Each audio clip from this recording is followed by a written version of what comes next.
dañoo mënul a politique élection locale bokkul ak élection nationale tey bu dee jàngat nga résultat élection locale yi di nga xam ne ñoom rawewuñu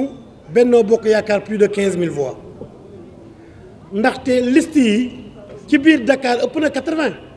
dëkk boo dem am na 10 listes wala 12 te liste ville bi 7 listes rek la woon Tamsir fa nga dëkk amoon nga liste mais sa liste demul ville man fi ma dëkk amoon naa liste am 9000 et quelques voix sama 9000 voix yooyu aw ma répondant ville kon ñun cette liste moo am ville te moo am plus de 80 et quelques listes ci Dakar gépp léegi nag ñi nga xam ne seen liste demuñu ville te ànduñoo pouvoir dañ koo may Barthélémy Dias man sama 9000 voix yi li ci yëpp dañ koo may Barthélémy Dias kon ñoom boo bëggee xam dëggantaan ñaata voix la ñu rawee Benno Bokk Yaakaar bul dem sur la liste départementale jëlal 19 communes yi nga xool différence yi Barthélémy Dias liste bi mu jiite Médina 3e la fi jël Cheikh Ba sax a ko raw ak loo mënti wax Cheikh Ba raw la ko ba doublé ko 4000 rek la fi am Cheikh Ba am 8000 et quelque mais 4000 am yooyu man boo xoolee tey man 9000 et quelques voix yi maam la ci ëpp dañoo votel candidat Barthélémy Dias kon tey jël leen 19 communes yi ngeen jël résultat Benno yi benn par benn boo leen paree ngeen jël résultat yi Yewwi par benn différence bi ëppul 15000 voix te man su ma indee 9000 ba indi lu ëpp li ma indi woon Tamsir nga indi Mame Mbaye indi keneen indi li mu yor Mbàkke ngeen indi li ngeen yoroon yaakaar naa ne xeex boobu jeex na ba noppi ñeme naa li may wax nag ndaxte élection législative yi passé maa nekkoon tête de liste opposition bi am plus de 111000 voix à Dakar moo tax woote bi ma woote du woote Médina woote Dakar la ndax à partir de vendredi 3 bés bu nekk ñu ngi ci benn commune Dakar ala accu rek lañ koy def tànk par tànk dent pour dent ministre de l'intérieur nag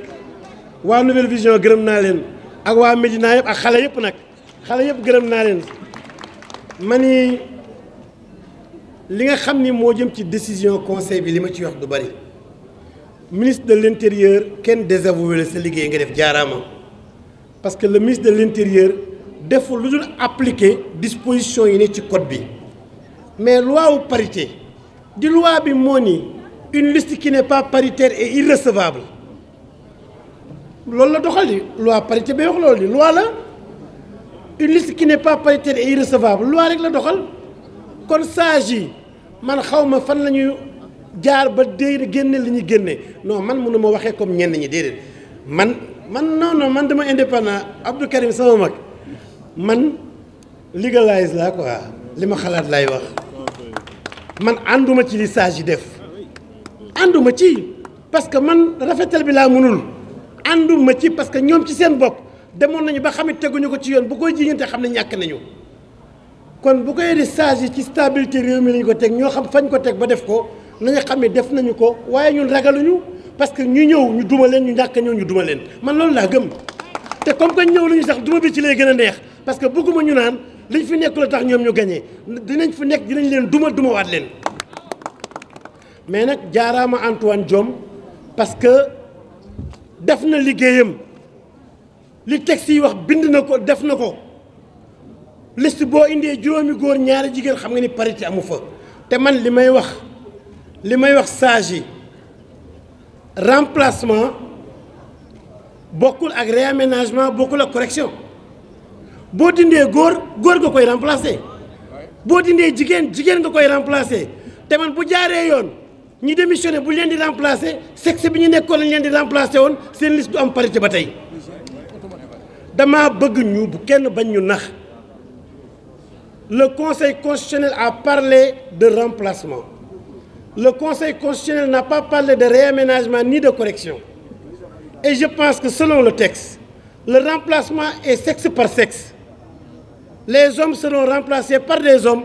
les femmes seront remplacées par des femmes donc en conséquence si cela est respecté leur liste reste non paritaire et irrecevable loolu bañuñu ci dara. damay njëkkee d'abord ci décision conseil constitutionnel conseil constitutionnel ay kilifa yu baax ñoo fa ne ñoo xamante ne yàlla def na ñu leen di woowee sage te jàpp naa ne mote nañ ko lii wane ne mote nañ ko mooy liñ leen laaj ci loolu lañ tontu dañ leen ne ndax waroon nañu may waa coalition délinquant yooyu nga wax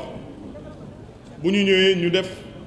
ay changement ci li nga xam ne mooy seen liste ndax loolu lañ leen laaj waxuñu leen waxu irrecevabilité dañ leen ne ndax diw ak diw war nañ mën a changer tur yi ñu dugal ñu ne donte sax loi bi waxul ne mën nañ ko ñoom mooy waa coalition ba nee nañ loi bi terewu ko ndaxte binduñu fenn ne mënoo ko def dañu wax rek ne binduñu fenn tamit ne war nga mën changer boo dugalee ba noppi lu dul erreur matérielle mu ne kon war nañ leen ko may ñu nangu ko ba léegi waaye nag waxul ba léegi ne liste bi irrecevable ndaxte dugal nañ ko 31 mai bu jotee ñu génnee liste boo xamante ne wute naag la amoon ñun Benno Bokk Yaakaar bu ñu neexee ñu déclarer wala ñu attaquer décision bi wane ne li nga xamante ne moom la ñu publier dëppoowul ak li nga xamante ne moom la ñu déposé woon ndaxte tamit defe naa ne droit électoral ñëpp xam nañ ko donc loolu mën nañ jàpp ne wax ji jarul muy gudd parce que ñu ne xam nañ ko ñële tamit boo leen dégloo bëri na lu ñuy wax ne Benno Bokk Yaakaar Benno Bokk Yaakaar ci parrainage am dafa juum loolu tamit bëgg naa nit ñi xam ci lu leer yenn saa yi damay wax ci lu leer loo xamante ne jarul nga jàng droit wala nga def leneen maa ngi koy tooñee dem benn nit ma ne ko bu ñu nee warugar damay tooñ jigéen ñi parce que boo nee jigéen ñi warugar da ngay takki jabar ñu foog ne da nga misogyne booy takki góor wala ngay takki jabar comme jamono ji lépp da nga koy leeral warugar bi ngay joxe bu ñu la nee téeméeri junni la nga dem ñu ne la diggante téeméeri junni ak téeméeri junni ak juróom fukk mooy diggante 500 000 ak 550 000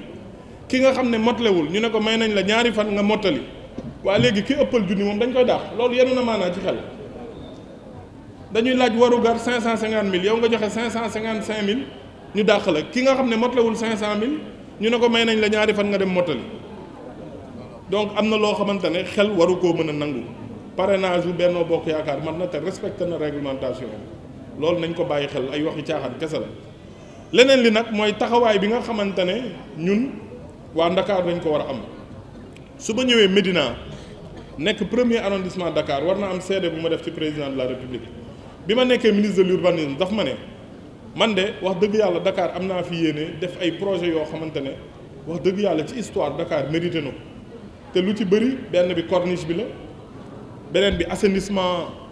de eaux usées gis ngeen ko biir Médina travaux yi ñu fiy def yëpp ak leneen li nga xamante ne tamit mooy stade Assane Diouf ndaxte ñun bañ nekkee gone bu ñu daan seetaani entraînement kusum yéen moom waa Dames yeeg yooyu terrain yi lañ leen daan bàyyi mais ñun dañu amoon terrain fële stade Assane Diouf fa lañ daan dem di seetaan entraînement kusum le matin seetaan xandaalu l'après-midi président ne man bu doon sama sago ñu defar corniche bi mais coow li nga xam ne am na diggante chinois yi ak waa Rëbës ñu fay ko te li ma doon gënal mooy Rëbës li ma wax ñu amaat seen terrain li ma bëgg tamit mooy chinois yi comme ñoom dañu am seen i droit tàmbali seen i projet naka lañ mën a def ñoom it ñu yeggali seen i projet xam nga loolu lu jafe la mais président di ci liggéey ba nga xam ne tey boo demee stade Assane Diouf jël nañ 3000 mètres carrés yokk ko ci mosquée omarienne mooy jumaa ji ñuy tabax jël 1 hectare joxaat ko waa Rëbës mairie Dakar Plateau dina tabaxaat terrain ba pare chinois yi ñu bàyyi leen beneen partie ba pare utal leen leneen defe naa ku def loolu yéene nga waa Médina yéene nga waa Rëbës te yéene nga waa Ndakaaru donc loolu muy taxawaayu président ci Ndakaaru ak ci Médina